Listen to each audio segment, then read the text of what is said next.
Parkinson's syndrome is a classical presentation as to how a natural physician or a naturopath would treat a condition as opposed to a Western physician.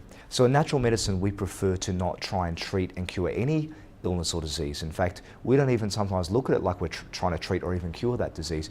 We simply will strip back and try to get the body functioning where those symptoms are no longer present.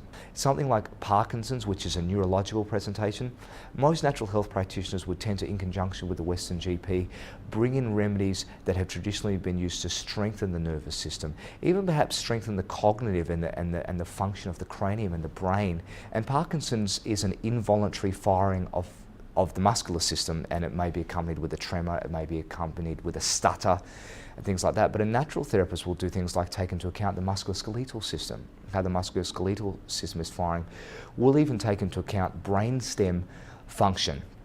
And when I say brainstem function, I don't specifically mean like an MRI or a CAT scan like a Western person will look at, but we're a strong believer in things like chiropractic and osteopathic and some of these modalities that aren't as well accepted by the Western community.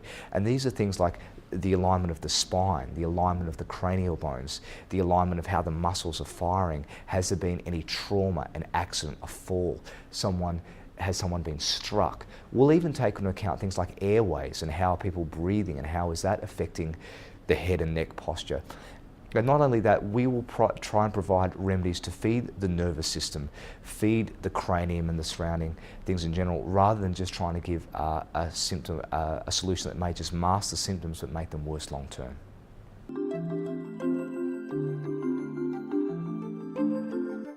So the first thing, obviously, if someone's neurological system is not functioning properly, you would ensure there was not a toxicity coming around, they're not a painter, they're not exposed to chemicals, they're not a boxer and they're still boxing, and then you would bring in certain herbs. Now, different herbalists use different herbs with the nervous system present. It might be things like withania, which is called Indian ginseng, or it might be a herb like valerian, or it might be a herb like wild yam, or you could go to Asia and use herbs like albizia.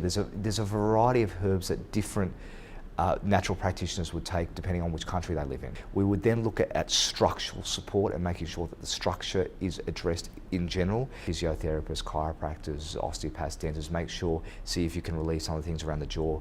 Lifestyle changes, sunshine, meditation, or whatever the person's, being very respectful of people's spiritual beliefs, but making sure that that's handled too. Fifthly, you bring in some other things, and some of the other things that you would bring in, it might be working in conjunction with the Western person and making sure they're on the right pharmaceutical medications, or even stress relief and making sure lifestyle and the emotional aspect is handled. Have they had unresolved trauma and things that might be impairing their body's ability to heal as well, and making sure they have a very holistic way of looking at things. But obviously the physical presentation is the foundation, and you build the physical, mental, emotional, spiritual on that foundation.